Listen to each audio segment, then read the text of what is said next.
I believe that Melly was responsible for my son's death on October 26th when I first heard the story. Because his explanation, when I finally talked to him in Cortland on a FaceTime, their response and how they was reacting, they showed no remorse. They didn't act like they was grieving, like they lost a best friend or nothing. They was, in my opinion, they was in the best spirits.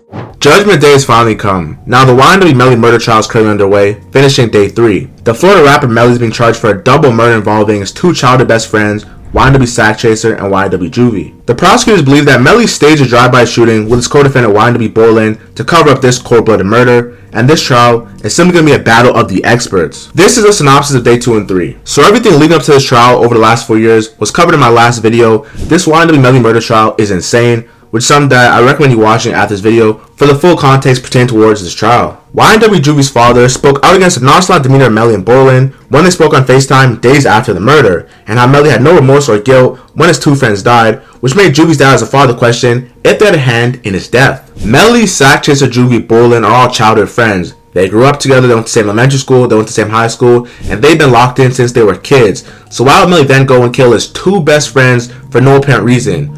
What was the motive, and what is the reason? Melly has been saying over the last 4 years, free me, I'm innocent, the state's trying to lie on me, they're trying to put another black man in jail and kill me, give me the death penalty, I would never kill my best friend. And basically, he's been brainwashing the whole social media and hip-hop world that we basically think that Melly's completely innocent. The defense team isn't outright denying Melly's involvement in the crime or being in the car, because his cell phone was pinged at the scene of the crime. However, what they are saying is, with no gun, no video footage, or any evidence directly aligning Melly as the shooter, the prosecutors simply don't have enough evidence. You know, it's not about what happened, which is funny because in this case, we still don't know what exactly happened, but it's about what you can prove. And so far, there's no direct evidence linking Melly or Bolin to their death. According to Juvie's father, the YNW collective were going to sell the YNW brand for $500,000 for licensing and some sort of distribution, where Melly would have got $200K, Sack Chaser would have got $200K, and Juvie would have got $100K. The conspiracy theory that Juvie's father had was Melly wants to kill Sack Chaser and Juvie so he can inherit all the money. Juvie's dad believes that Melly's manager 100K track was poison that got in his ear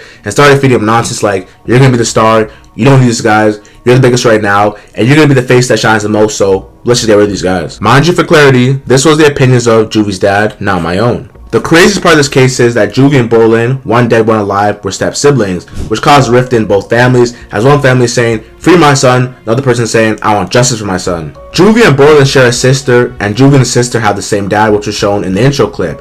Now, Bolin and the sister share the same mom, and this is just a very, very, very messy situation. YNW Melly's facing the death penalty, and it's not a secret, as everybody knows, so the prosecutor needs concrete evidence, not circumstantial, to explain why they held a 19-year-old teenager in jail for 4 years without bond. They released unseen footage of them at the studio hours before the deadly shooting, and everything looked regular, and they're just walking around the halls and then dapped each other up and left the studio. Day 2 in trial, forensic teams made an appearance and tried somewhat to explain to the prosecution what led to that Jeep being riddled up with bullets. They proceeded to show the inside of the car where Sack Chaser was sitting, with his bloody phone and bloody car seat, as well as the bloody door handle. Then where Juvie was sitting, in the rear passenger side, right across from Melly, you could see blood on the seat, blood on the ground, and a lot of blood near the Sprite soda cans that are right beside him. Throughout the course of this trial, whenever Melly hears audio or video footage of Sack Chaser and Juvie, he always seems to distract himself and look in the opposite direction. Now, for someone who lost his 2 best friends to a drive-by shooting where he is self-proclaimed innocent,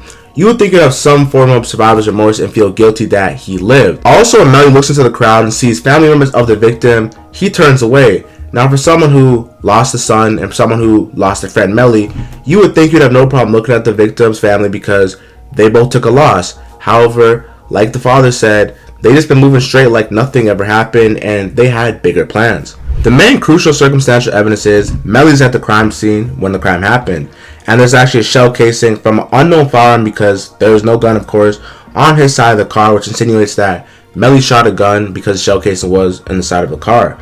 However, with no gun, the prosecution basically throwing Hail Marys, hoping for a catch. Now, it's day 3 and the prosecutor are blowing this case. The prosecutors brought in Jorge Bello, a firearm ballistic expert with a very long testimony that really didn't give any information that was conclusive. The testimony was a fail and just simply bored the entire jury pool. It was simply a bunch of shoulda, coulda, woulda. Well, if the gunshot here, the bullet holes are here, that means they shot from this angle. Like, they have all this ballistic trajectory, metal rods inside the car. Like, this has been a case making in the year for 4 years.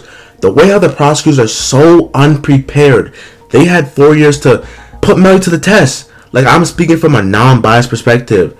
They pushed Melly to the death penalty on 3 separate occasions. They pushed originally back in 2021. The case didn't happen. 2022, they put it too late. Goodbye, push back again. Like, they want Melly to die so bad, and they don't even know what happened.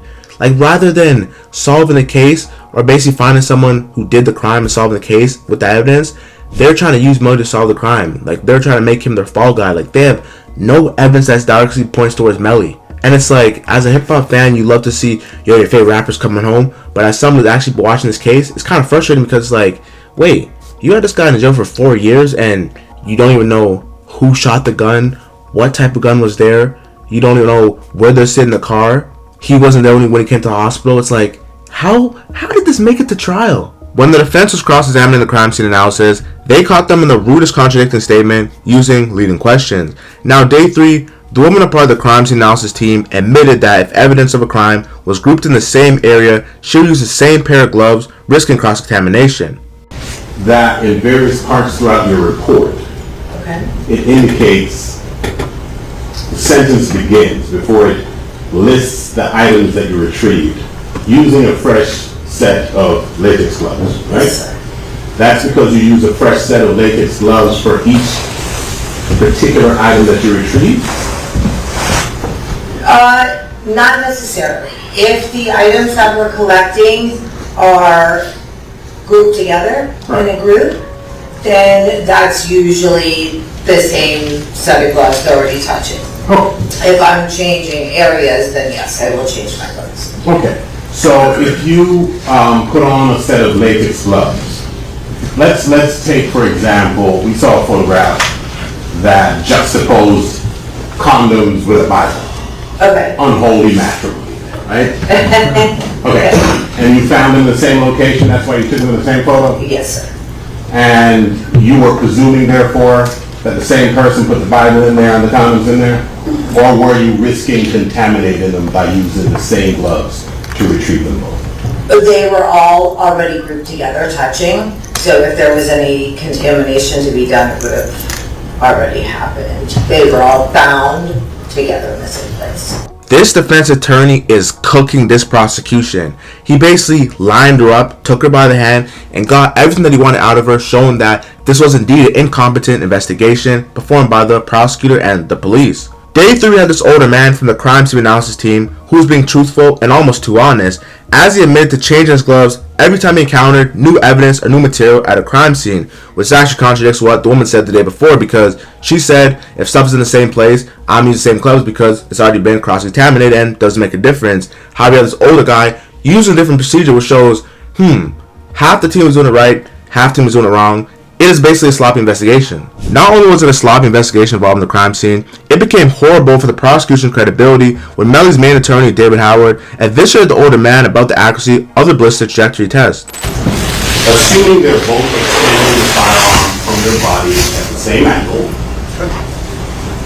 the person who is this short would expel a projectile that would enter whatever the target is at the same angle as somebody who is this tall. Can we agree on that fundamental principle? I agree. Okay. And as you correctly stated, there are even more variables. That is, One plus. so now we have several variables. What angle the person is holding the gun, how far back they are, and how tall they are. Three factors. 3 factors. Yep. So with all those 3 variables, which one did you know? I did not know. You didn't know any.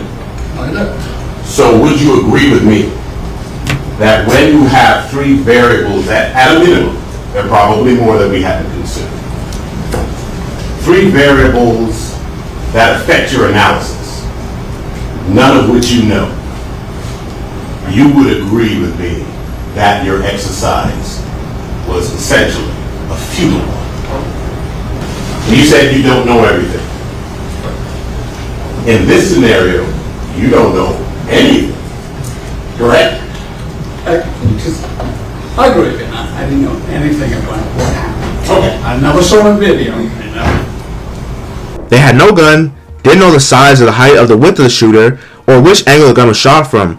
3 very important variables that the prosecutor's crime analyst himself admitted, using leading questions of course, that they had no knowledge of. I'm telling you, man, this state prosecution is going out sad. The crimes he wasn't assessed properly, the ballistic trajectory evidence is meaningless because they have no gun or knowledge of how the gun was shot. Melly's co-defendant, the information being pushed towards him because he brought them to the hospital, he changed his clothes, he lied about his whereabouts, and when we looked at him in the hospital, he had no defects, looked like he wasn't even in a shooting. Like, everything's pointing towards Melly's favor. And who would have thought for 4 years they painted this narrative of Melly being a violent guy, a killer, and like I said, the trial's not done. We're early in the stages, but there's probably maybe a week and a half more to go. But the first 3 days, fam, these guys are up, and the prosecution is going out horrendous. I'm telling you from now, Melly's about to be the first rapper to come back from a 3-1 lead in the double homicide state finals. I'm showing you, man. Thank you guys for watching this video. Jared the Star, I'm gone.